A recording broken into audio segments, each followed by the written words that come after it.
Good evening.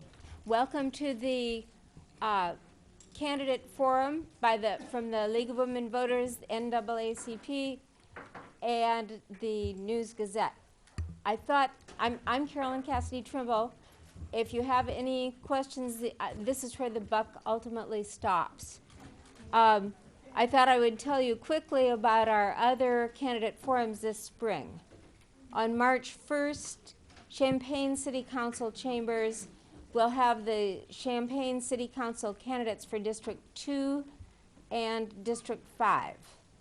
On March 6th at 7 o'clock in the cafeteria at the Parkland Student Union, we'll have the 11 candidates for the Parkland Board of Trustees. If you can't keep them straight, you should come, look at them, and listen to them. On March 8th, we'll have another forum here for the winner of this primary and, okay? Rex Bradfield. So, thank you. I'll turn it over to our moderator for the night. Thank you all for coming. I see we have a standing room crowd. So I'm Trisha Crowley of the League of Women Voters of Champaign County. On behalf of the League, the NAACP, and the News-Gazette, I welcome you to tonight's candidate forum for candidates for the Democratic nominee for mayor of the city of Urbana. The primary will be held February 28. The general election will be April 4 and will include the winner of the primary versus Rex Bradfield, the Republican nominee. These are the rules for tonight's debate. Each candidate will be given 2 minutes for an opening statement, and then I will ask questions submitted by the audience.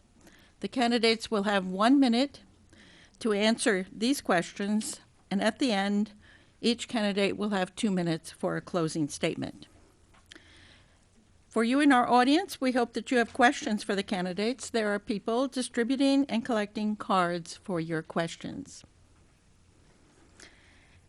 By an earlier drawing, Mrs. Evelyn Underwood will begin, followed by Ms. Diane Marlin and Mrs. Laurel Prussing. Then we alternate speakers. I will ask the opening question, which is... Do they get the 2 minutes? Oh, yes. Opening statement, Mrs. Underwood. Thanks, each and every one of you, for coming. First, I thank the... Oh. Thank you. Got to get used to this. Thank the League of Women Voters, the NAACP, and the News-Gazette. And thank each and every one of you. I am Urbana. In that, I represent all that is good about Urbana. Educated here, raised my family, worked here, active in the community, helped family and friends who built businesses here. I have a variety of perspectives. Here is my vision of what I see for the city of Urbana. Just a few things. A welcoming, vibrant, habitable city, enhancing public safety with an excellent quality of life for all people. Business friendly from the business person's point of view. Fiscally prudent, promoting economic development. And most importantly, if there's more important than anything, leadership that empowers, protect, and restore the confidence in government that we the people yearn for. Thank you. Thank you, Ms. Marlin. Good evening. I'm Diane Marlin, candidate for mayor of Urbana. My leadership will reflect 2 terms on the Urbana City Council and 6 years on the Champaign County Economic Development Corporation Board. I will bring communication and analytical skills honed through a career in education and research, and a deep understanding of our community gained through 40 years of hands-on volunteer service in Urbana schools, with environmental issues, and in our neighborhoods. Einstein said you can't solve problems with the same mindset that created them. I agree. It's time for change in Urbana. Urbana lags behind neighboring communities in population growth and development. There have been no new private construction projects in downtown Urbana for the past 12 years. There are empty blocks and parking lots today, despite continuous efforts and generous incentives offered. Population in our neighboring communities grew up to 18% in the past 5 years. Urbana grew about 2%. Home sales in neighboring communities grew up to 12% last year. Urbana's grew 4%. Hundreds of jobs are leaving the city this year, including almost 500 in Lincoln Square. New business openings are offset by those that have closed. We need to rebuild confidence in Urbana government, and repair damaged relationships. This includes restoring professional city administration and listening with an open mind and a willingness to adapt. We must address practices and procedures that have stymied growth in Urbana over the past 12 years. We must strengthen relationships with stakeholders to improve the business climate in Urbana, attract new residents, create job opportunities, and reduce the property tax burden. We need to put the city on a sound financial footing so we can provide for high-quality infrastructure and public safety, and support the much-needed programs and services for people of Urbana. Thank you. Thank you. Mrs. Prussing. We need strong city government more than ever to stand up to the challenges of the Trump presidency and the state's financial crisis. Last summer, I was a delegate for Bernie Sanders, and I joined him in supporting Hillary Clinton. In a famous college graduation speech, she said that while some say politics is the art of the possible, politics should be to make the impossible possible. That describes my life, working for social justice and for the environment and winning uphill battles. I was one of the first 3 women elected to the Champaign County Board. After we won, it was okay for women to run. Next, I was the first Democratic woman elected countywide. Voters in this Republican county repeatedly re-elected me Champaign County Auditor because they liked my work. As mayor of Urbana, I worked with the City Council to achieve the seemingly impossible. During the Great Recession, most cities laid off police and firefighters. Urbana kept our employees. We balanced the budget by careful spending cuts and small revenue increases. Urbana cut the violent crime rate in half from 2004 through 2015. Has any other city done that? Urbana is paying less for health insurance than it was 4 years ago without cutting employee benefits. Has any other city done that? We achieved this through excellent teamwork. Despite a recession, the loss of 11% of our assessed value when hospitals stopped paying taxes, and the lack of a state budget. As mayor, I work at the local, state, and national levels. As an economist, former legislator, and chief financial officer, I have a long-range perspective and the ability to form coalitions to solve seemingly impossible problems. These are the skills required of a mayor, and I would really appreciate your support on February 28th. Thank you. Now we will start with the questions. The first question is actually 2 parts, so you will have a minute for the first answer, and then I will go immediately to the second part with the same person. We'll start with Mrs. Underwood. What are the top 3 issues currently facing Urbana?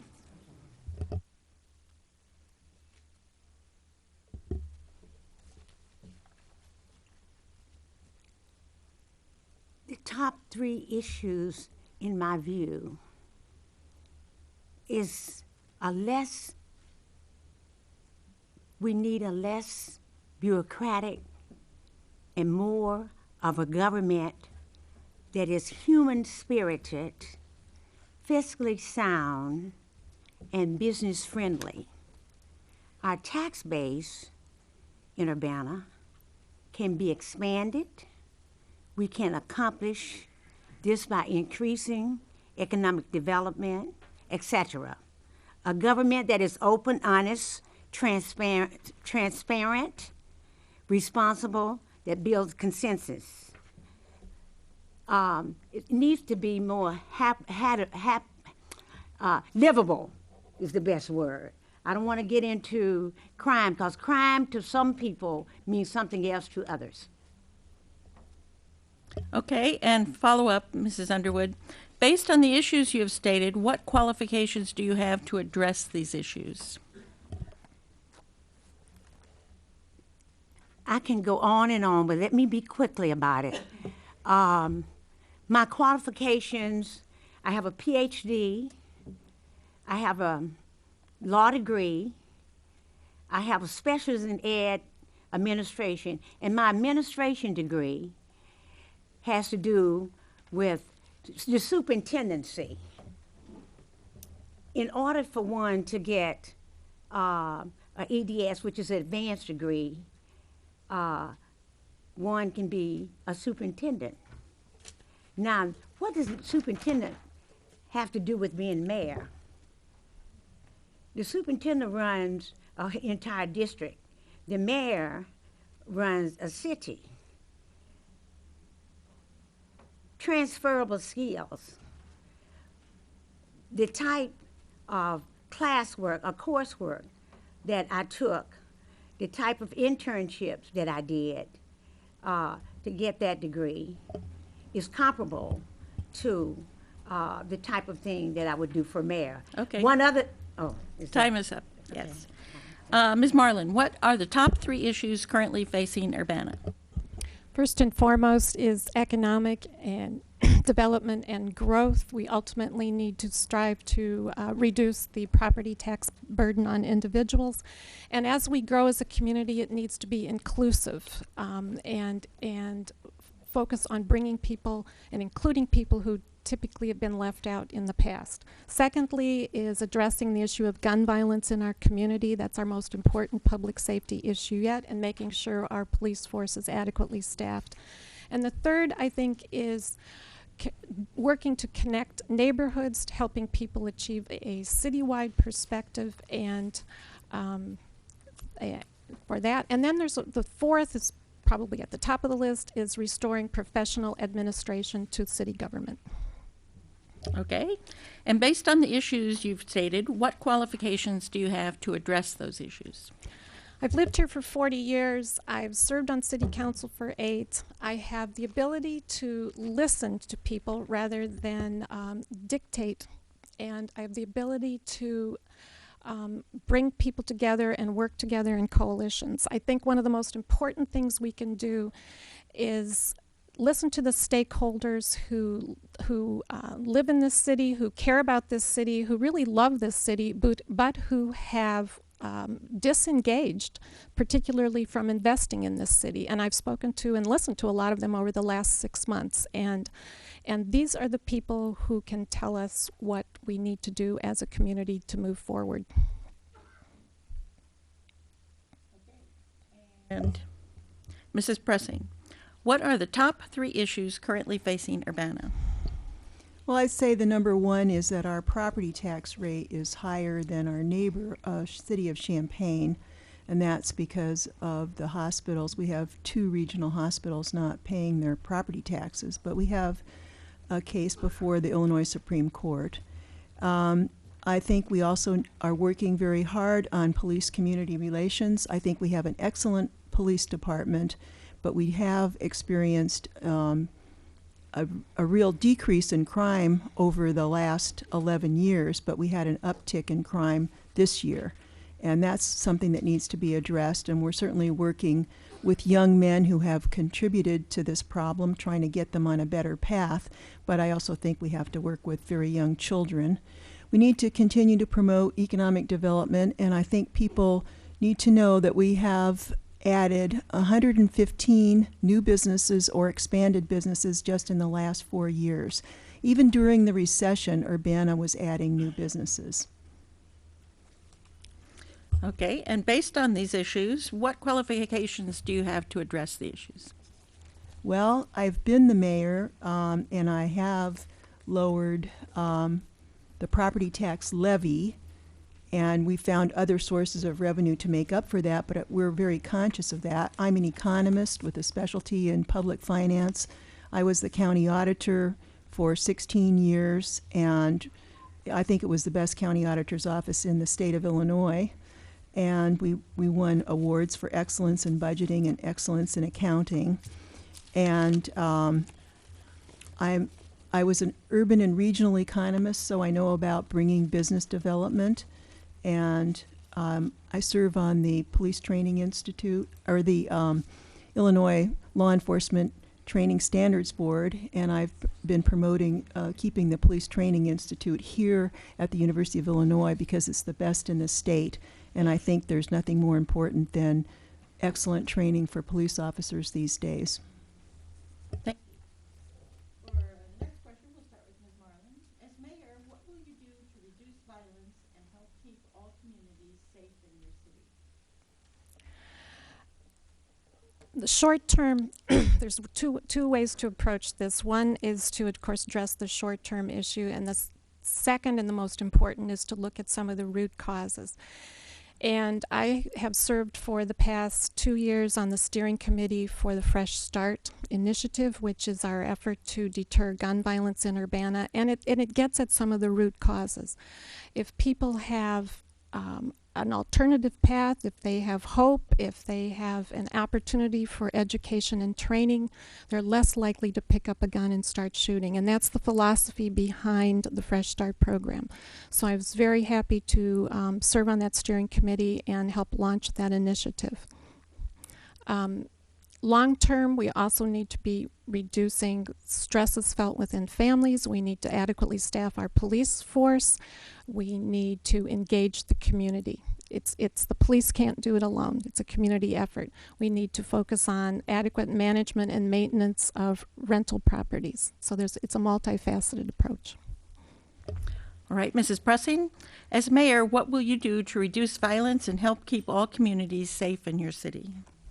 What we did to reduce the violent crime rate, cut it in half in 11 years, was we passed ordinances that gave requirements. What we did in the 11 years that we cut the violent crime rate in half was we passed ordinances requiring property owners to maintain their property, and we passed a aggravated criminal nuisance ordinance, so if someone has continuing problems, the police department can go and talk to them about setting up a safety plan, and that was very effective. I don't know of any other community that had such a decrease. We've got to address this gun violence, and I think it starts with young children. We're talking about the emotional development of very young children. If they're exposed to violence, that harms them for the rest of their life. So I think we have to reach out to children that are in danger of becoming violent as they grow up. Thank you. Mrs. Underwood, as mayor, what will you do to reduce violence and help keep all communities safe in your city? All communities safe. Being concerned, reduce gun violence, keeping all communities safe in our community, keeping all communities safe, every area of the communities, of the community. We see in Urbana that there is a high crime area, and we understand what is going on. Okay, we need to come together, and we need to focus.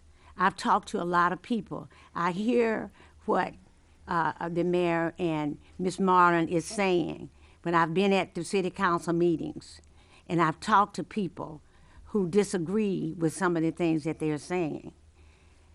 I've met with department chairs, and I've looked at some of the areas. If I can't answer now, I answer at a different time because they're...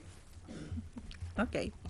I would like to I guess, inform the audience. Under the rules of the League of Women Voters for debates, we are not permitted to ask a specific question of a specific candidate. In other words, if your question says, please ask Mrs. Prussing about a specific thing, or Mrs. Marlin or Mrs. Underwood, we don't present those questions. So all of your questions have to be questions that can be addressed to and answered by all three candidates, okay?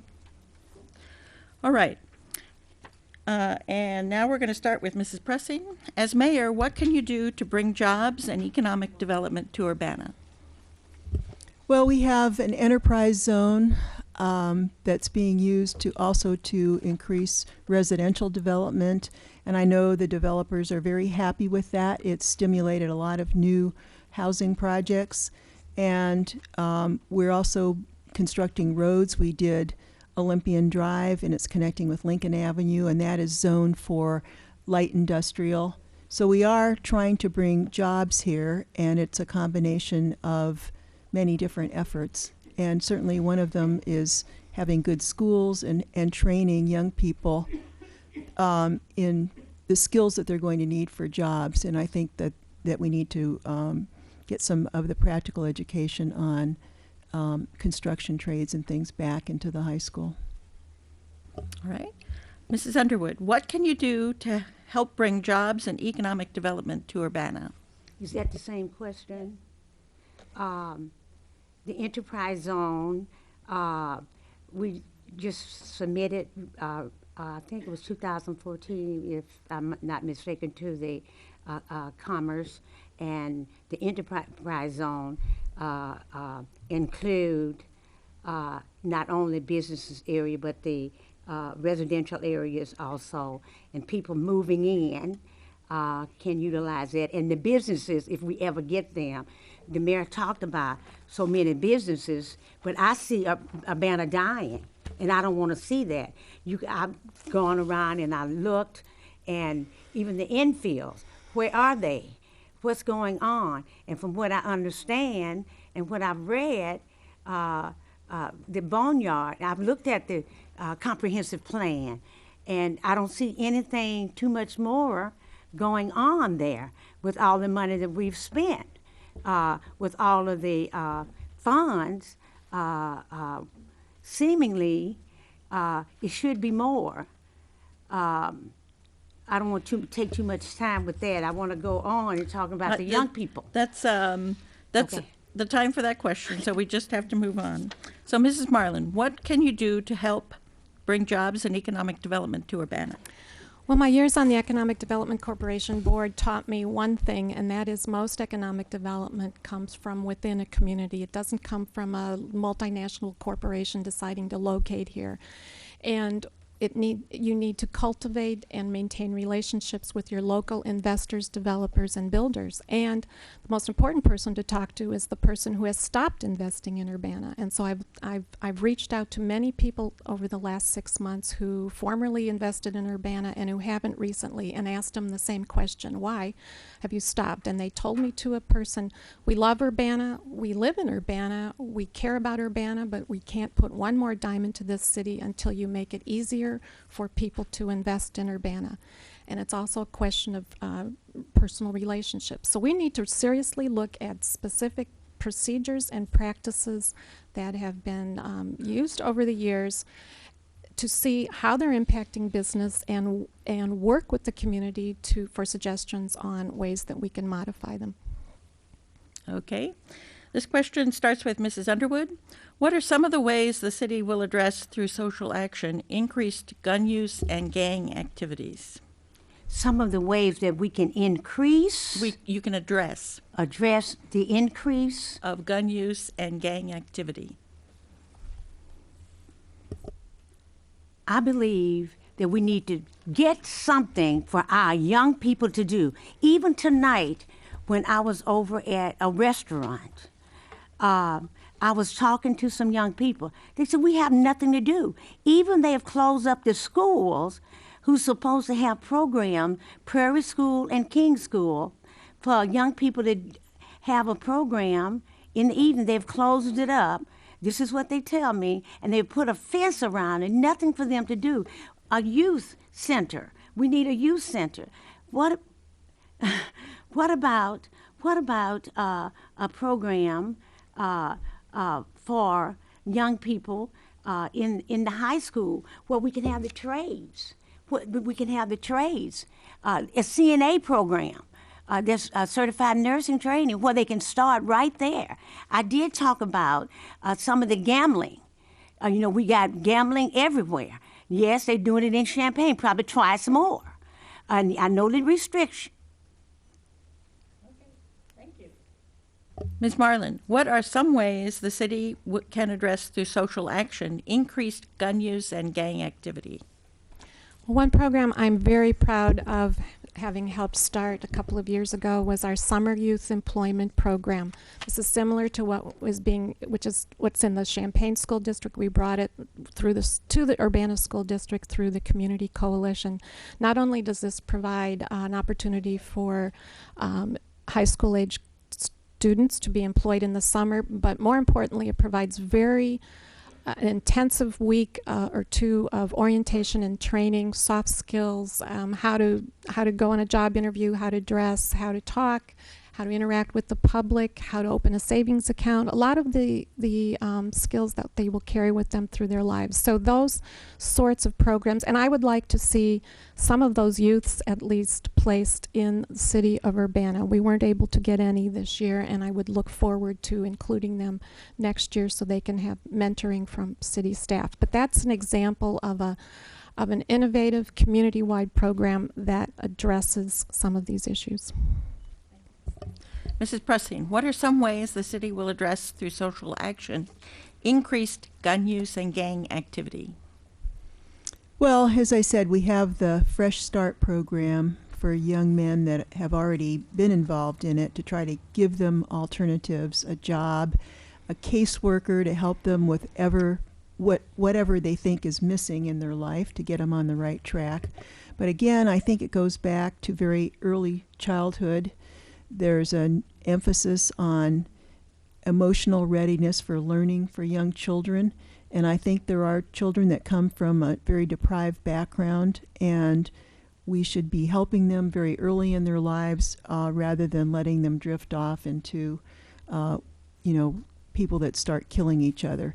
So I believe very strongly in internships, and I think those are great preparation for jobs. I know I had internships when I was in college, and that started me off on my career, so I think that's a great idea. Thank you. Starting with Ms. Marlin, what will you do to help reduce the jail population? To help reduce the current jail population? Or Yes. provide alternatives to, well, the ultimate is to prevent people from being incarcerated in the first place, meaning alternative opportunities for education, training, and for employment. That's it. Okay. Ms. Prussing, what will you do to help reduce the jail population? Well, the big increase in the jail population is related to the lack of mental health services. And I think there's a lot of effort going on now to try to find a way to the Urbana police are trained in crisis intervention, and they have to take a lot of time. This is one of the reasons we need more police. They have to take a lot of time when they're dealing with a person in a mental health crisis.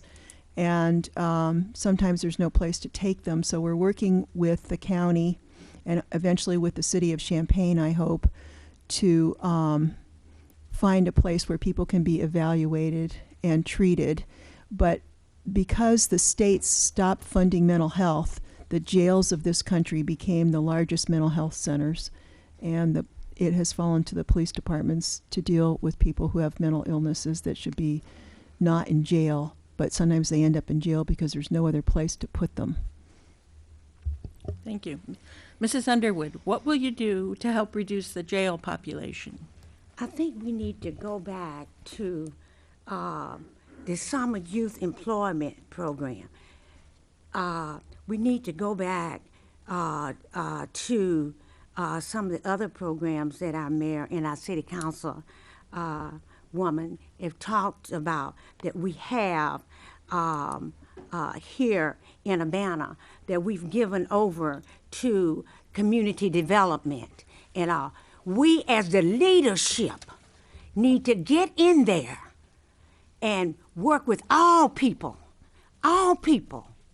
You know, with these programs, the Summer Youth Employment Program, I know the head, I don't have time to do all it, go into it. I have to be brief with this.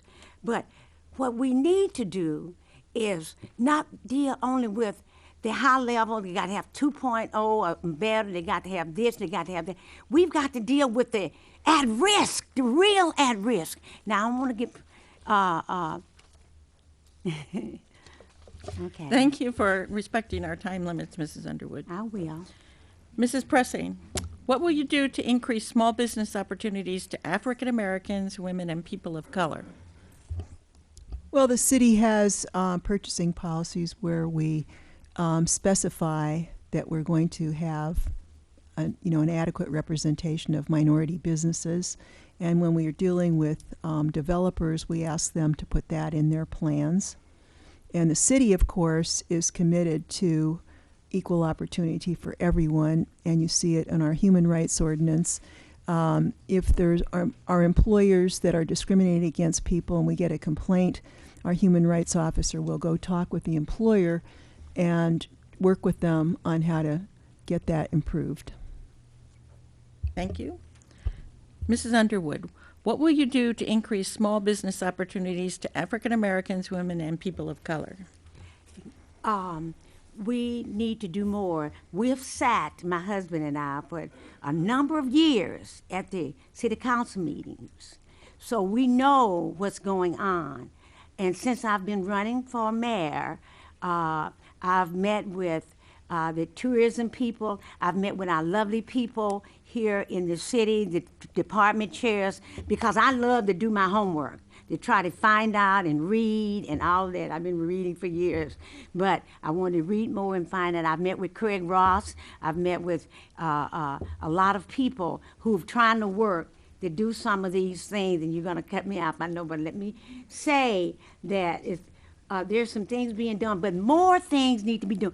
I told a lot of people I met with that we must get off of our sofas and get involved. I was at the Women's March, and I think people are ready to get more involved because we can't do it. I can't do it by myself as mayor. You know, we're going to have to get involved. Thank you. Ms. Marlin, what will you do to increase small business opportunities for African Americans, women, and people of color?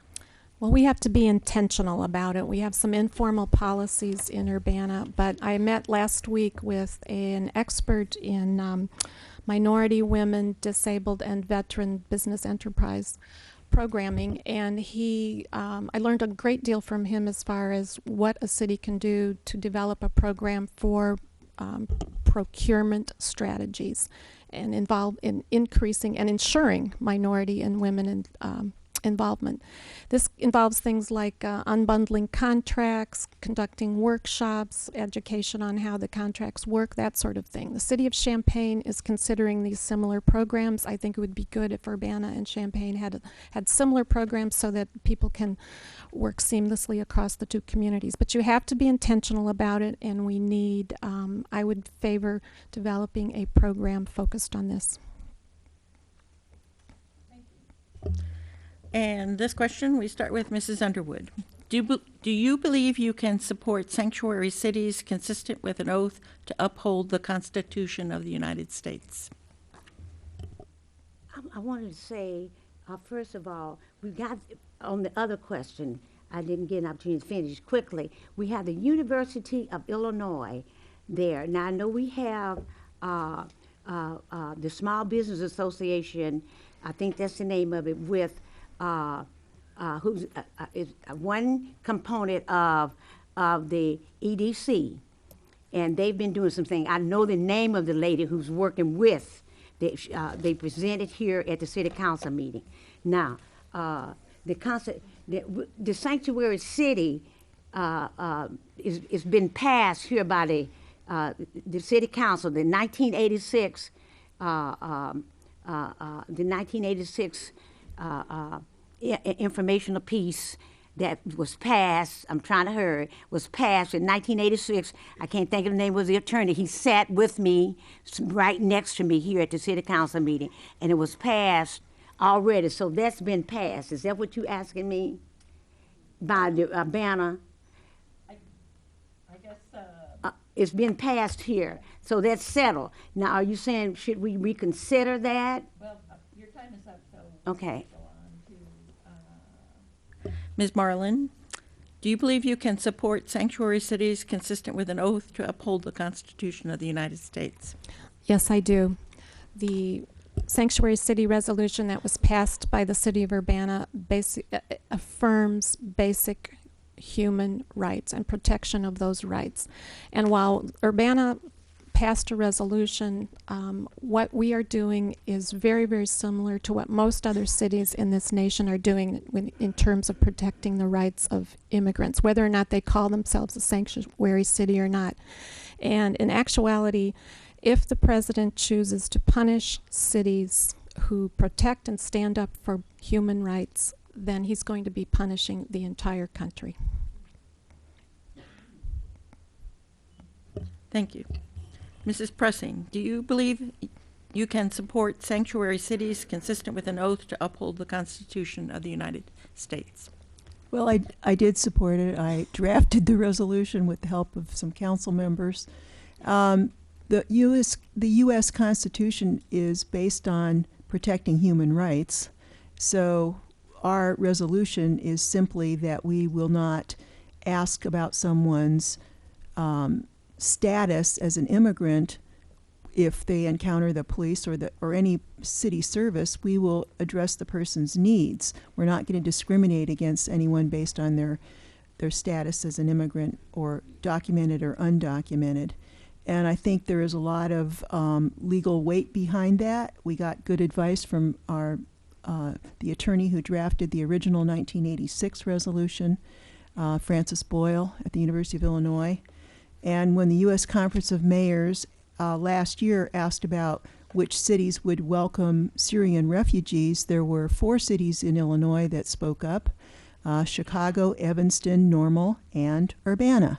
I spoke for Urbana, so I've never seen a conflict with the Constitution. Thank you. Ms. Marlin, as mayor, what do you intend to do to serve our homeless and hungry population? Well, whether you're coming out of college or coming out of high school or coming out of prison, there are 3 things you need. You need housing, you need jobs, and you need family or a network of support. For one of the, we can be more effective to serve our homeless population, number one, by cooperating and working through the Council of Service Providers who are working community-wide. I would like to see us reinstate the homeless prevention program that we had through the township, but this time make sure that the school social workers are aware that these funds exist. I was trying to help a family who was under danger of being evicted last fall, and finally talked to the school, and they said, oh yes, they've been on our radar for several months. But we need to make sure that this program is communicated to the people who are on the front lines working with families. And then another way to prevent homeless would be for the Champaign County Housing Authority to change its policy with regard to people with felony convictions. Thank you. Mrs. Prussing, as mayor, what do you intend to do to serve our homeless and hungry population? Well, the city of Urbana has kept up its funding for social services when other cities and the state cut services. So we have seen it as part of our responsibility. What kind of a community do we want to live in? And I think there's a growing realization that you start with housing and you go from there. So other communities have realized that it's more expensive to deal with someone who's on the street, takes more police time than to find suitable housing for them and pay for the housing and try to give them some assistance through social workers and caseworkers. Thank you. Mrs. Underwood, As mayor, what do you intend to do to serve our homeless and hungry population? We need to do more. What I did recently is I went to the office across the hall to look at the 5-year plan, and then the annual updated plan. It's supposed to deal with the homeless and the like. We know what's been going on with the time center and all that at the city council meetings and all of that. If I were mayor, what I would do is try to get more of the people involved I want to go to the people and find out what more that we can do, because they've been asking and inviting. But when you invite, sometimes people don't come to all of these meetings, especially the right people, the people who are sitting on their sofas, or the people who are not used to coming to meetings. Somehow, we've got to get these people to come and get involved with their own lives. You know, that's what I would do. Thank you. Mrs. Prussing, what will or can you do to reduce the disparity that exists with traffic stops of African American drivers in Urbana? The traffic disparity is just one measure, and we're looking at that. We've made some changes in how we deal with traffic stops. We've lowered some fines. We don't want it to be a hardship on low-income people.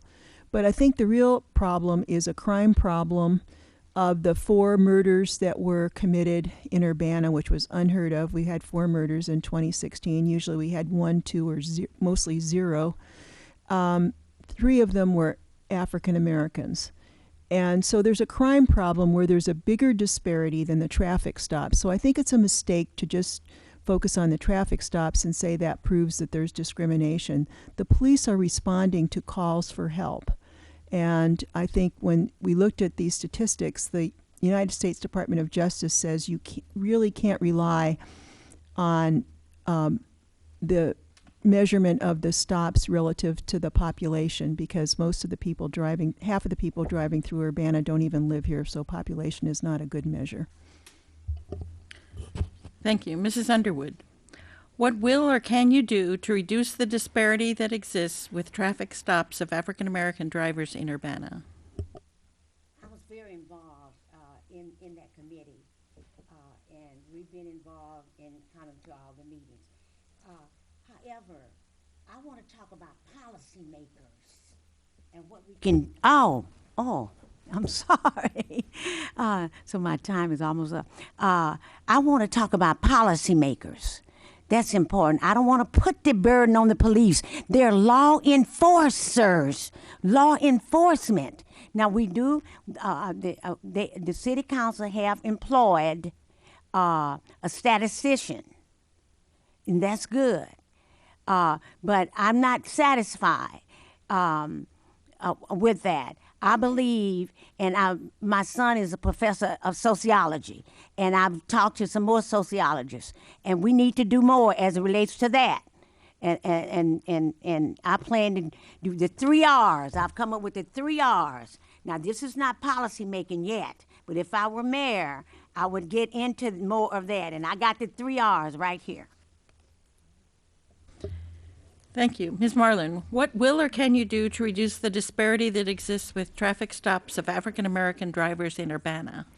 Our Traffic Stop Commission conducted its work, concluded and that there is a racial disparity in traffic stops in Urbana.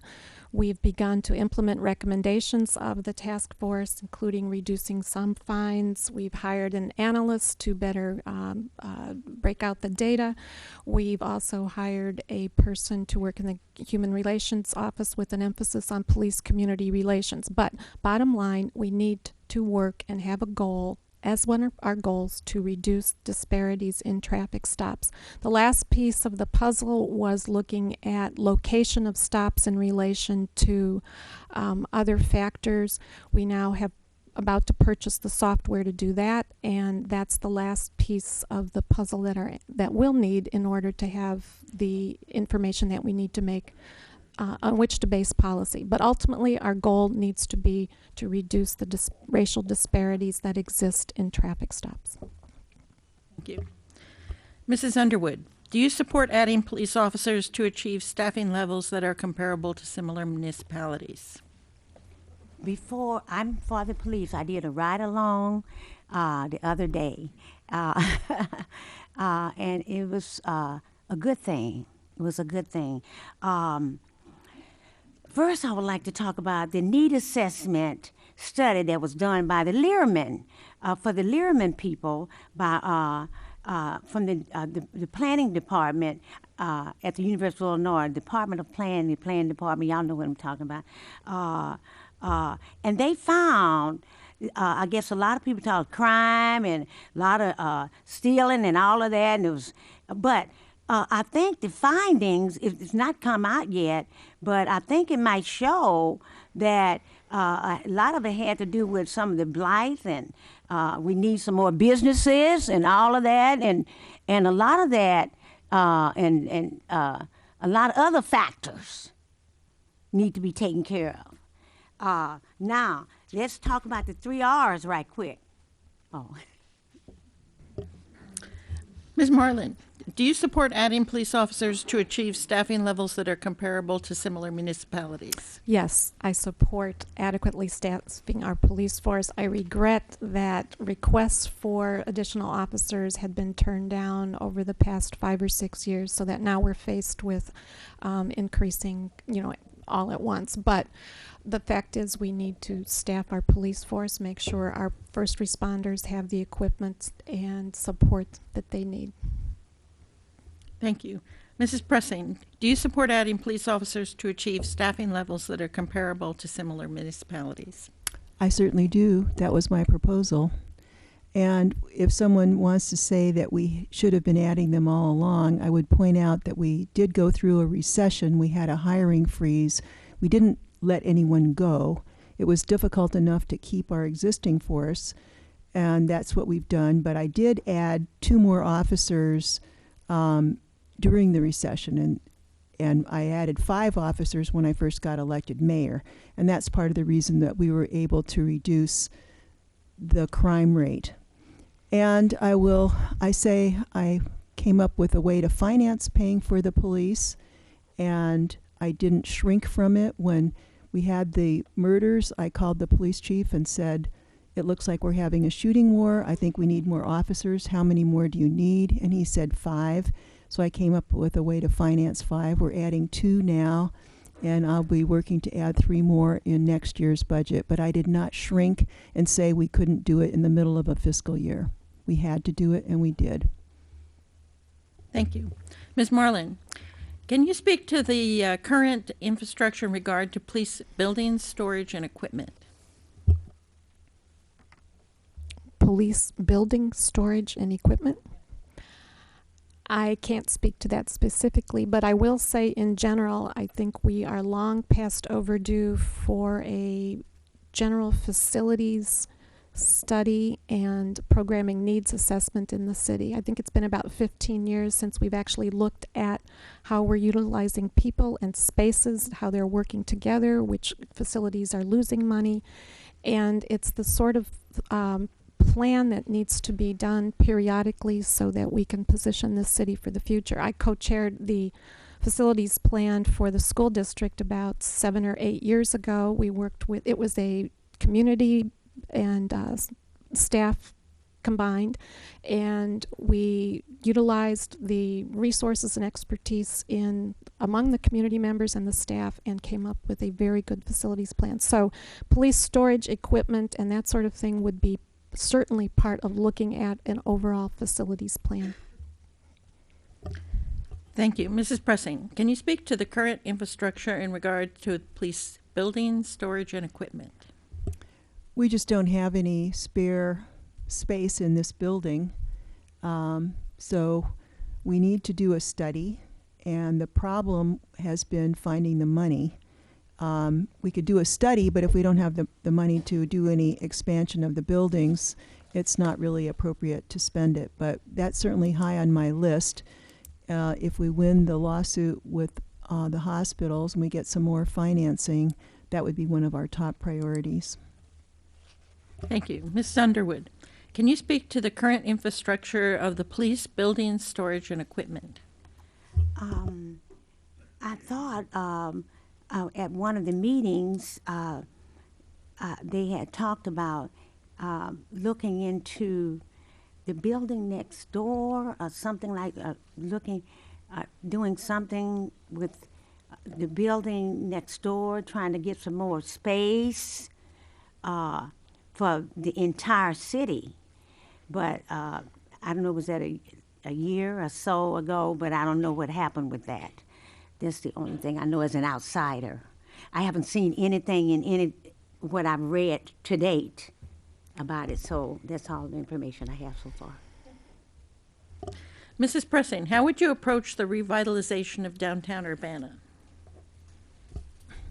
Well, I think we have been revitalizing downtown Urbana. If you look at the buildings, the new restaurants, all the new businesses, one of our big projects is to redo what was the Urbana Lincoln Hotel. And we have a hotel consultant and a financial consultant. We have a plan to have a $25 million investment.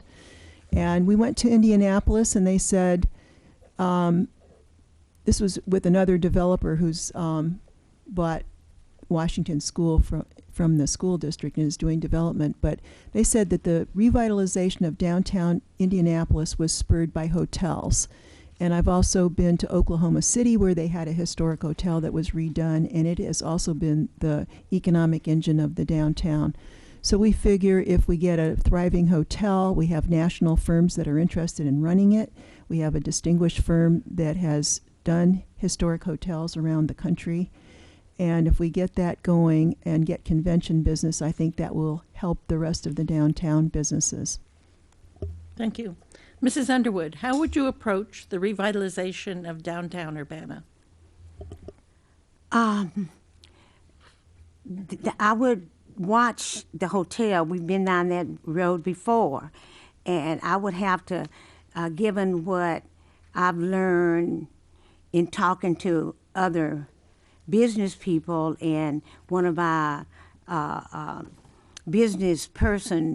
astute business person locally, and what I read in the News-Gazette, I would have to see something on the dotted line with $25 million. Before I put some more money down that black hole, I would go another way. That dilapidated Landmark Hotel and what happened to that other gentleman. You know, I wouldn't go that route. Thank you. Ms. Marlin, how would you approach the revitalization of downtown Urbana? From several angles. First of all, again, go to our longtime investors, developers, and builders who have stopped investing in downtown and re-engage them.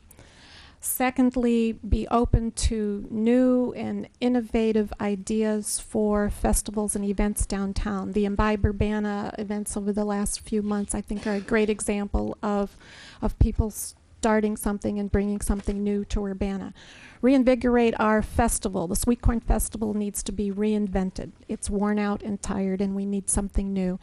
When it comes to the hotel, a potential $25 million investment, the most important question that needs to be answered before this election is, what is the public investment in this hotel, and what are the benefits, what are the risks, and what are we going to get in the end? We need something bold and innovative and contemporary and exciting in that location to draw people from campus, to draw people from visitors who are coming to the Carl campus. We need something new there. Thank you. Mrs. Underwood, if the state of Illinois freezes property taxes, what will you do to help keep monies coming into Urbana schools? If the state of Illinois increases property taxes. If it freezes property taxes. Freezes property taxes, what would I do to keep monies coming into Urbana schools? One thing I just heard, I would have to look into that and investigate. However, I know there might be some bonds retired, which will help with the tax rate in Urbana schools. Other than that, I would have to think about it and see. I don't know what Illinois, they don't even have a budget, so I don't have too much confidence, but I would have to investigate and look into more. But I know in 2018, if it happens, what I think might happen, I have to look into that more. Then it might help even the city with what I'm looking at. Thank you. Ms. Marlin, if the state of Illinois freezes property taxes, what will you do to help keep monies coming into Urbana schools? The challenge Urbana faces is that about 29% of the land area in this city is property tax exempt. We're the county seat, home of the University of Illinois. We have large regional parks, etc. So that's the challenge we start off with. To keep money flowing in to support Urbana schools as well as other essential services in the city, we need to increase the tax base. We need to encourage development that will increase the assessed valuation, and we need to be less, and ultimately it would be nice if the state of Illinois would overhaul the funding mechanism for our schools so that they are not dependent on property taxes. That doesn't make sense anymore in this day and age, but it's the state of Illinois, so. Thank you. Mrs. Prussing, if the state of Illinois freezes property taxes, what will you do to help keep monies coming into Urbana schools? Well, I think the Illinois Municipal League is certainly fighting having a property tax freeze. We need to invest more in education in this state, and the state has fallen behind.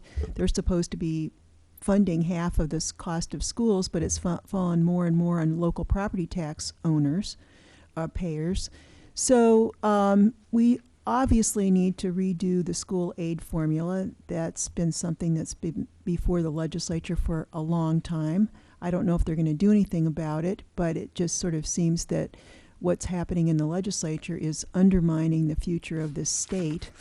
And the city has done economic development. We're increasing the assessed value with our enterprise zone, and that we're doing all this to try to help the schools as well as the park district. So the city tries to take the lead on economic development, and certainly if the hospitals start paying their fair share, that would help the schools tremendously.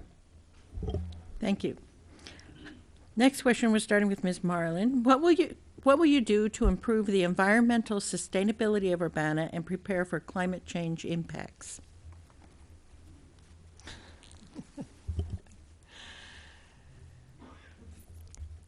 First of all, our first and most important environmental resource is the Muhammad Aquifer. It's been out of the news lately, but we should never forget that water is our most precious resource, and Urbana must be ready, along with other communities, to work to protect that.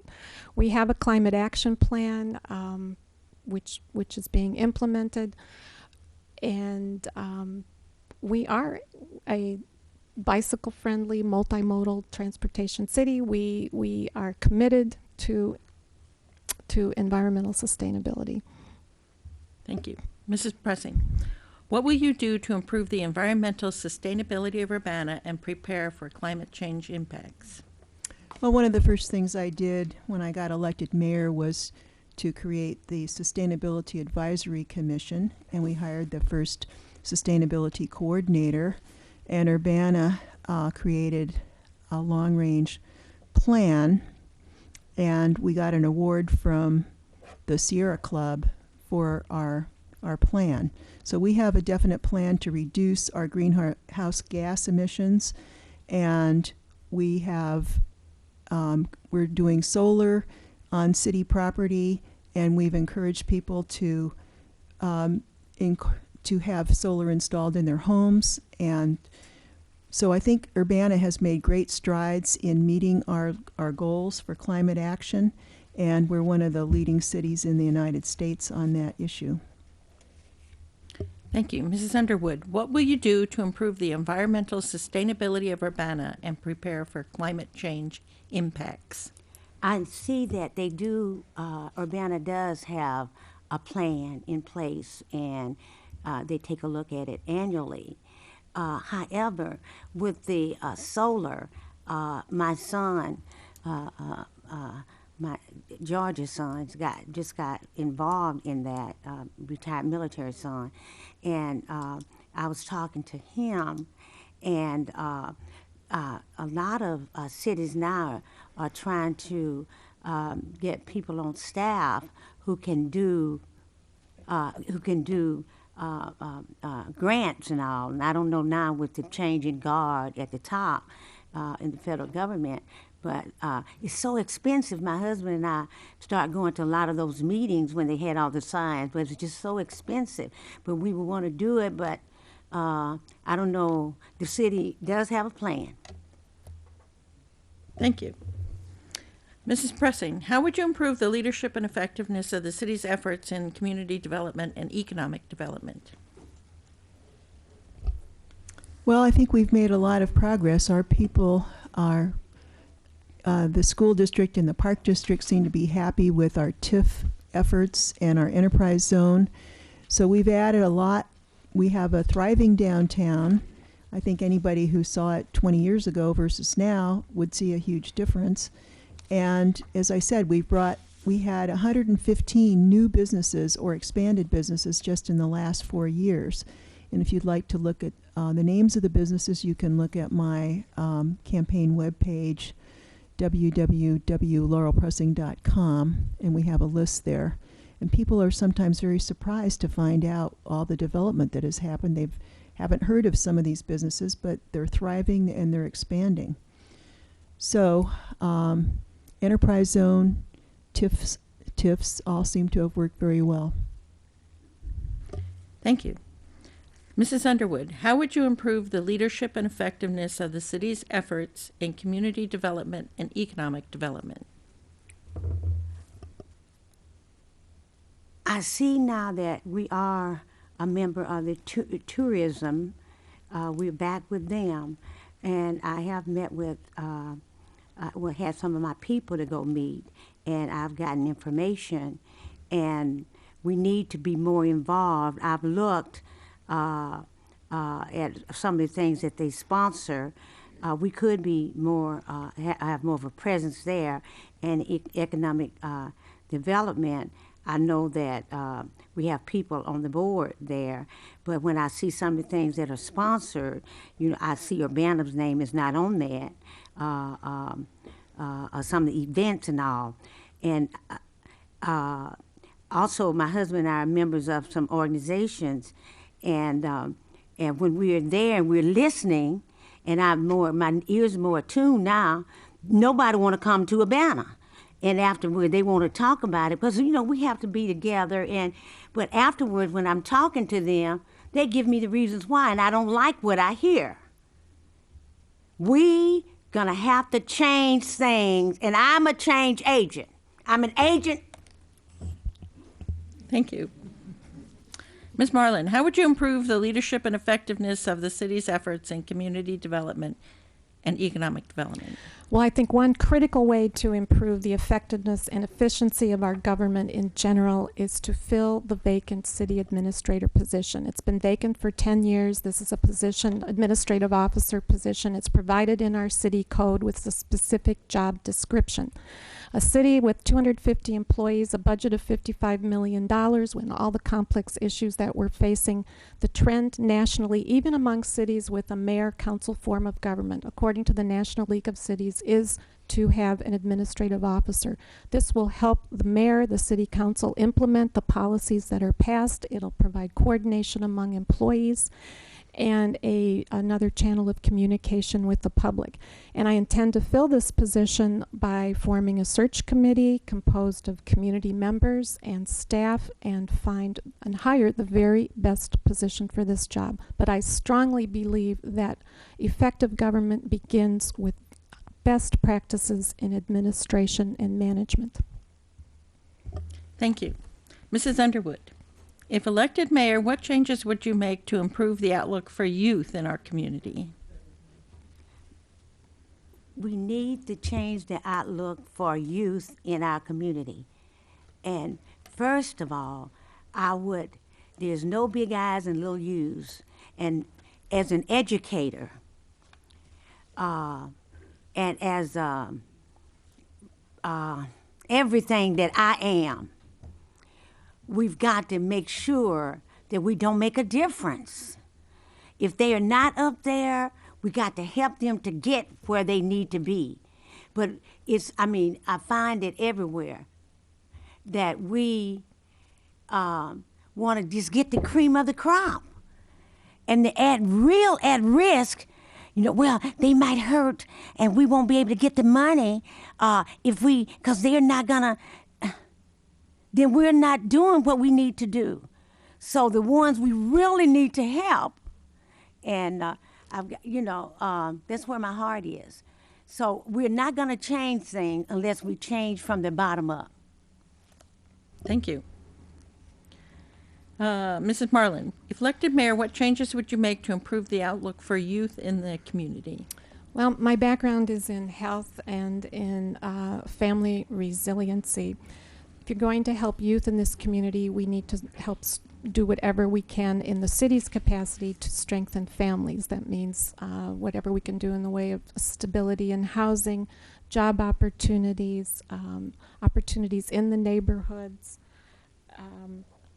providing programs where the children live. I've spent a lot of time in East Urbana on Learman Avenue, and one of the things that's become very clear to me is that if we're going to provide, for example, the Park District or doing this, we need to think about taking the activities and programs to where the children live and providing activities in the neighborhood and neighborhood-based activities.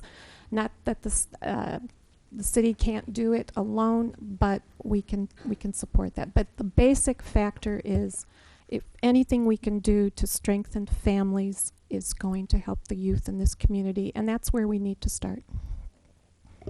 Thank you. Mrs. Prussing, if elected mayor, what changes would you make to improve the outlook for youth in our community?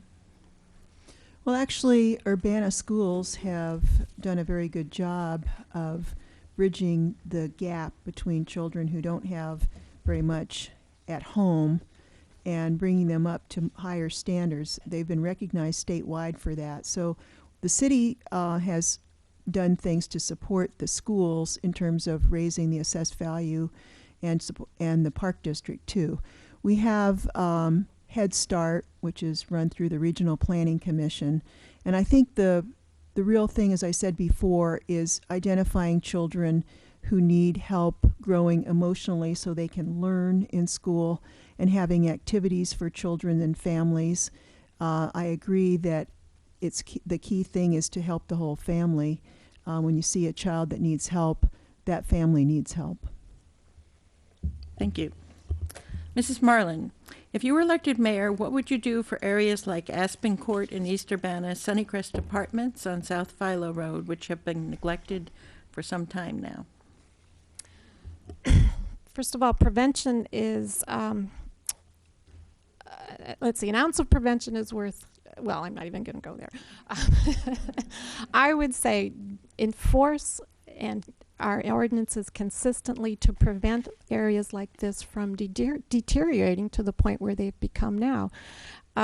We have many different tools in the toolbox that we can use: the aggravated nuisance ordinance, our building inspections, our rental registration ordinance, our aggressive solicitation ordinance. We need to be using our ordinances and prevent properties from declining to the point where they are now.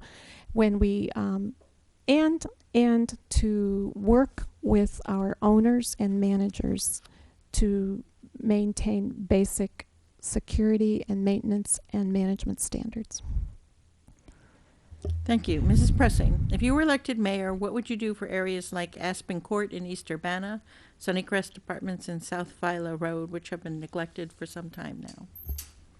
Well, the first thing I did when I was elected mayor the first time was to get to start working on the aggravated public nuisance ordinance, which was passed in my second term. And that is one of the key reasons that we've been able to lower the violent crime rate in Urbana. I think the police department has done a fine job. You can point to Aspen Court now. That is being marketed. It's going to have a new development. It's going to have to be just completely redone. But there's been property after property in Urbana that has been redone from a crime-infested area, including some new things that were built because of our police department implementing the aggravated public nuisance ordinance. So there's a whole list of things, and I think I'll put that up on my website as well. But we have not been doing nothing, and as I said, we've converted many properties, and that's how we lowered the crime rate in this city so dramatically. Thank you. Mrs. Underwood, if you were elected mayor, what would you do for areas like Aspen Court in East Urbana, Sunnycrest Apartments on South Phila Road, which have been neglected for some time now? I would put my 3 R's in effect. And that, finally, look at laws, reform, reconciliation, and relationship building. Look at laws, ordinances that are not necessary, only financial, revenue-based, and not good for relationship building. Asset, forfeiture laws need to be revisited, quotas for tickets and fine. Reconciliation can begin with through community law enforcement engagement, addressing historic tensions, grievances, and misstep in order to reset and renew working relationship that will be based on respect, collaboration, and safety. It will be important that both sides come to see that understanding, mutual cooperation, and partnership toward crucial objectives can concretely benefit both the community and the authorities that serve it. Relationship building, if we can get law enforcement to really believe that the small percentage of lawbreakers do not represent the entire poor white, black, Latino, Latina, Native American, or Asian American, generally they are not included though, community, but only the criminal element in that community. Those are the few. Thank you. Mrs. Prussing, developers claim that it is difficult to work with Urbana. Besides a few high-profile historic preservation cases, what specific obstacles have there been? Well, developers tell me that it's very easy to work with the community development department. So if a developer has a problem, I'd like them to come and talk with me about it. But every time they approach me about it, they tell me how much they like working with Urbana. So I wouldn't necessarily say that it's difficult to work with Urbana. I don't accept that because I've heard otherwise. Okay, and there's a second part to this question. What is your vision to encourage development in the Lincoln Avenue area? In the Lincoln Avenue area, we are building the road to connect it with Olympian Drive because that is the area that is zoned for light industrial. Okay. Mrs. Underwood, developers claim that it is difficult to work with Urbana. Besides a few high-profile historic preservation cases in the older part of town, what specific obstacles have there been? I'm on the outside, and the only thing I know is what I've been hearing and what I see. I think really we need to try to work together more effectively. And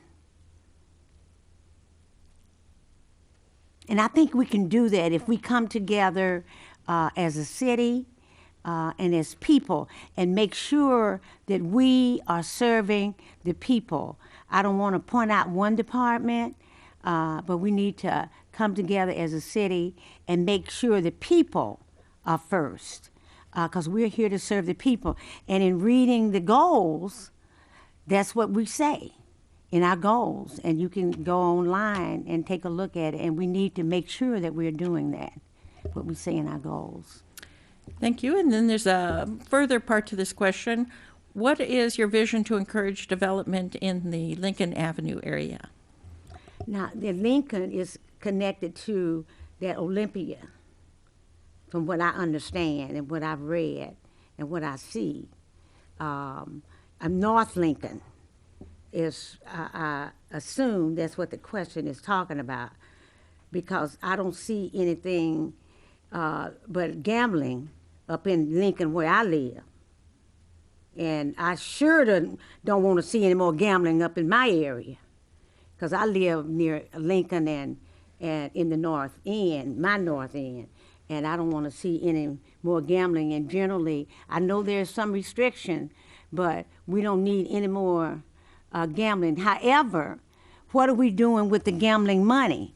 I have proposed that we use some of the gaming revenue to help gambling awareness programs and introduce scholarships to pay for community colleges and to intersect with that. Okay. Thank you. And Ms. Marlin, developers claim that it's difficult to work with Urbana. Besides a few high-profile historic preservation cases, what specific obstacles have there been? Well, I've met with a lot of developers who've stopped investing in Urbana, and one of the common themes is that while we all follow the same building codes, building safety codes, fire codes, different communities have different approaches to implementation, and there's a degree of flexibility in how these codes are applied. It doesn't compromise safety or appearance or really any of our principles in Urbana, but there are ways to offer builders more flexibility and options as they plan, design, and build a project. And that has an impact on their bottom line. And that seems to be over and over again what I hear is the desire just to have a little more flexibility than what they've encountered in the past. And it doesn't seem like a lot, but when you have many, many, many different aspects to follow, it all adds up to time and money, and they can do it cheaper somewhere else, and they do. So I would like some flexibility. The second part was, what is your vision to encourage development in the Lincoln Avenue area? Well, Lincoln Avenue, south of University, particularly south of Green Street, is one of the logical places for some development, especially if the University of Illinois increases its student population like it's planned. Our zoning, our comprehensive plan provides for a higher density development in the Lincoln Avenue corridor. We have the mixed office residential area, possibly along Springfield Avenue. I think going forward, we also have a neighborhood centered around Leo School, which I lived in for 27 years, comprised of many single-family homes. The bulk of the neighborhood, the vast majority of this neighborhood, is protected for single-family residential. But we need to recognize that that we can accommodate some thoughtfully planned development in that corridor. And I think if we can set things up so that the neighborhood doesn't feel like it's under attack from a developer, and get working cooperatively together, we would have a better outcome for all around. Thank you. Mrs. Underwood, how would you hold police officers accountable for actions such as racial profiling or inappropriate or overly forceful responses? I want to go back to that Lincoln Avenue.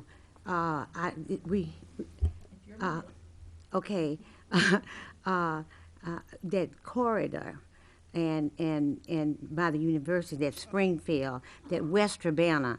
I know what you're talking about now, and that's when that other big area was development was going to be put there, and then when the people were upset and all that, some people felt that was done unfairly, and so I recall And maybe that's what that question was about, because some people did talk to me about they felt that, a few people can be upset, and that's where some of the unfairness, some people are saying, with treatment.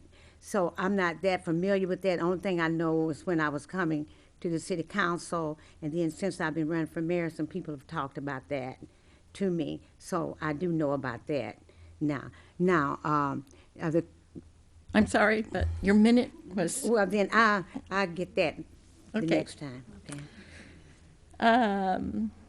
Mrs. Marlin, how will you hold police officers accountable for actions such as racial profiling and inappropriate or overly forceful responses? We have systems in place to address that. We have a civilian police review board to handle citizen complaints.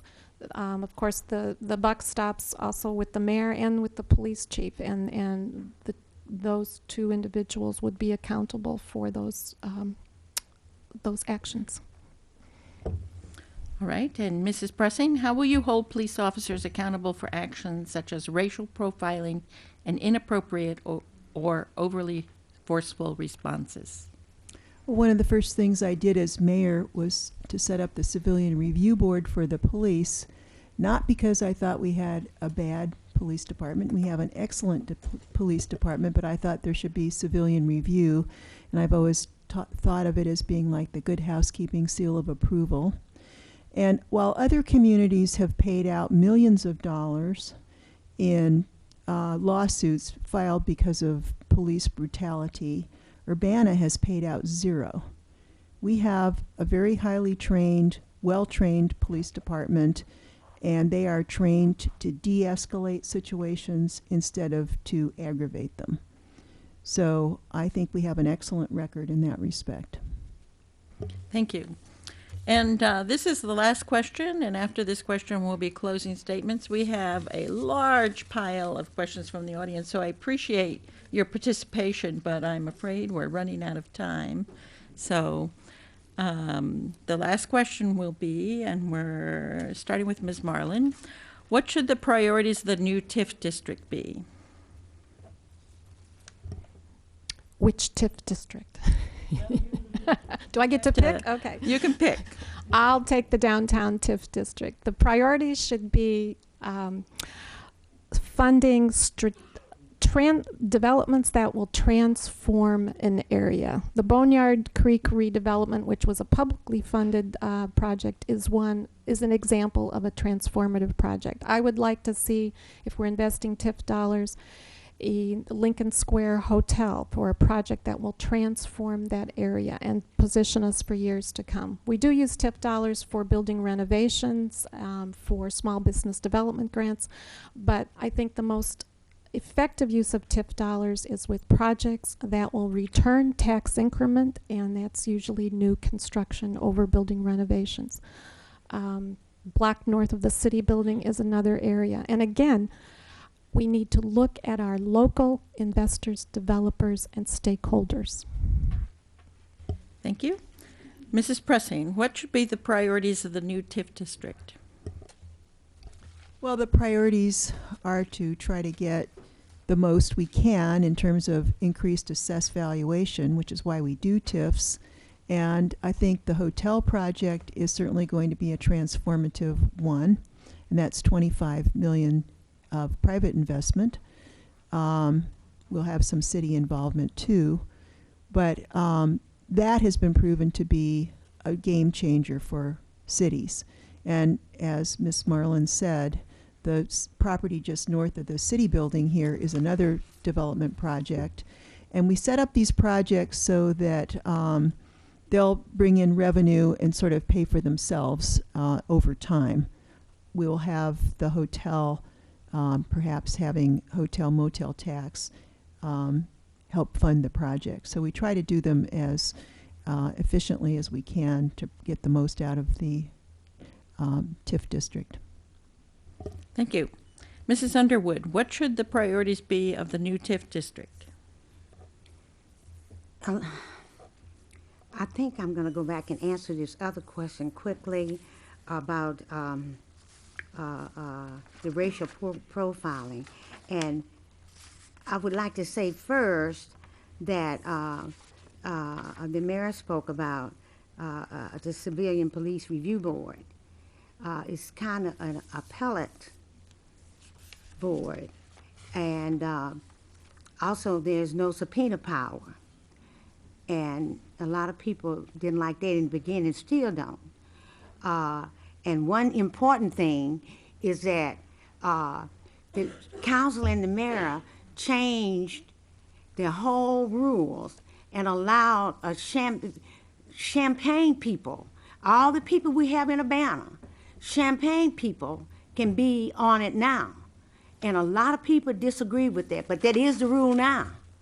Champaign people, anybody, and all the people we got on Urbana, in Urbana, if I were mayor, it would stop. Only Urbana people could be. Thank you. And now we get to closing statements, and each candidate has 2 minutes for closing statements, and we go in order as the opening. So, Ms. Underwood, you are first. Oh, for the For the closing statements, Oh, and you have 2 okay. minutes.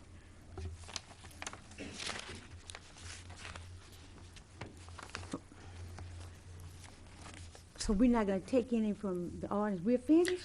No, we were doing audience questions all along. They were Oh, bringing them up, okay. and we were Okay, presenting them to you. okay.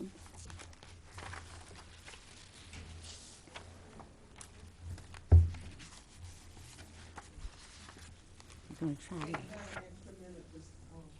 Oh, so we get 3 minutes. Oh, okay, okay. Closing statement. Okay, I have my closing statement here. Okay.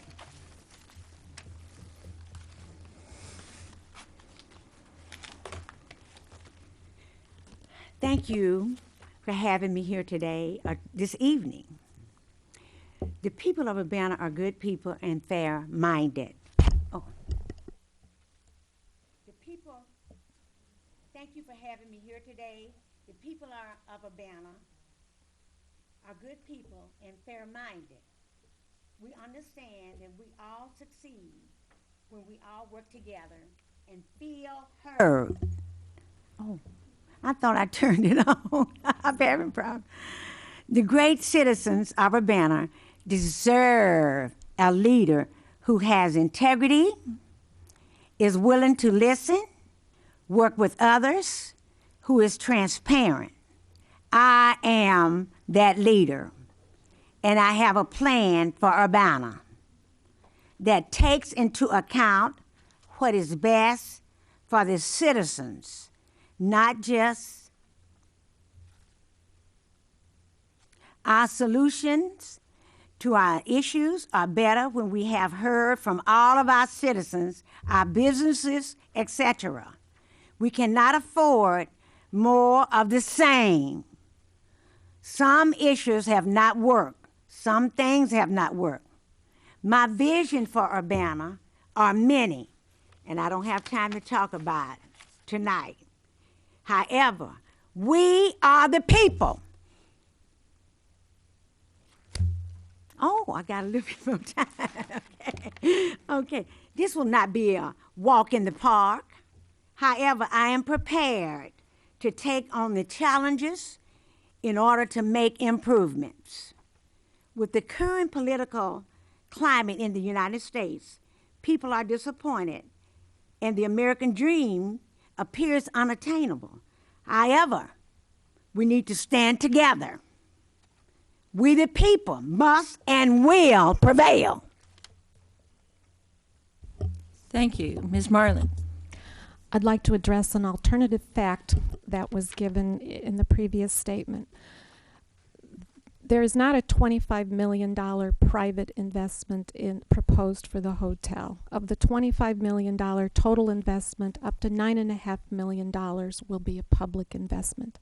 And that is a topic that deserves more discussion during this campaign. So, the rest of my time. Thank you to the League, to the NAACP, and the News-Gazette for hosting this forum. I'm positively for Urbana. When I first ran for city council in 2009, I bumped into a former state rep, and he joked and he said, well, now you're going to run around and make a bunch of promises you can't keep. And we laughed about that, but then I went home and thought about it a lot, and I decided right then and there, during my service on the city council, I would make only one promise that I knew I can keep. And it was a promise that I did keep for my 2 terms on the city council, and one that I will keep as mayor. And here's my promise to Urbana. I promise to work as hard as I can to the best of my ability for the good of this community. I hope you'll join me in my promise. I'd appreciate your vote on February 28th. Or you can vote tomorrow. Early voting is ongoing at Brookins Center now until the 27th. Thank you very much. Thank you. Mrs. Prussing. Well, I've led Urbana through some very tough times. We first got hit by the recession, and then we got our largest property taxpayer to stop paying taxes. So we've had to be very creative, and I've had to work with limited resources, but I think we've done a very good job. We didn't, as I said, let any employees go.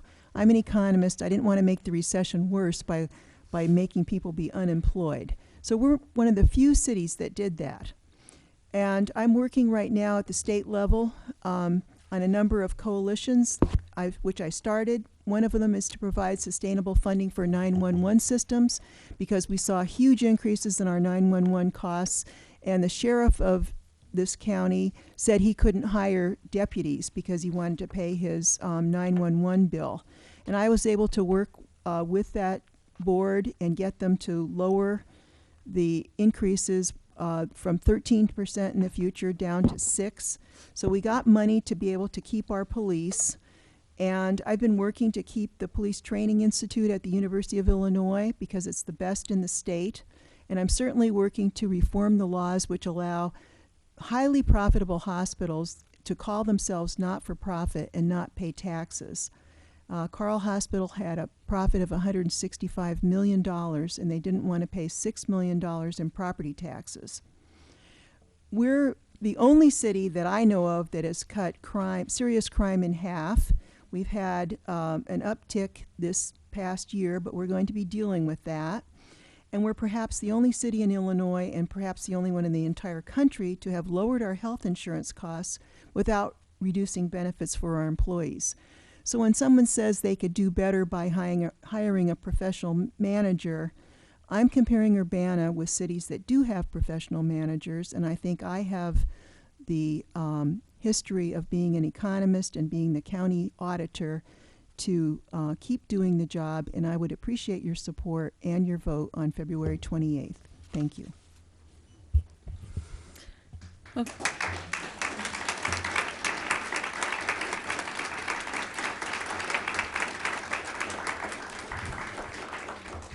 All right, I would like to thank the candidates for participating in the debate. Under the rules of the League of Women Voters, we can only have debates when all of the candidates for an office are willing to participate, and sometimes they don't come and we can't have a debate. So I appreciate these candidates for showing up and answering the questions of the public. Thanks again to the League of Women Voters, the NAACP, and the News-Gazette for sponsoring the forum, and for tonight's ushers who gathered questions, Barb Wysocki, Ralph Trimble, and Kat Bork, to the timers who kept us all on schedule, Naomi Jacobson and Michelle Cooper, and to the question sorters who helped keep us from repeating questions, Holly Weiper, Janisa Huff, Patricia Avery, and Minnie Pearson. And thank you to Jason Liggett of UP-TV, who provided expertise and kept our microphones live. And to Carolyn Cassidy Trimble and Carol Rabies, who have put on this series of forums. Thank you. Please vote. Good night.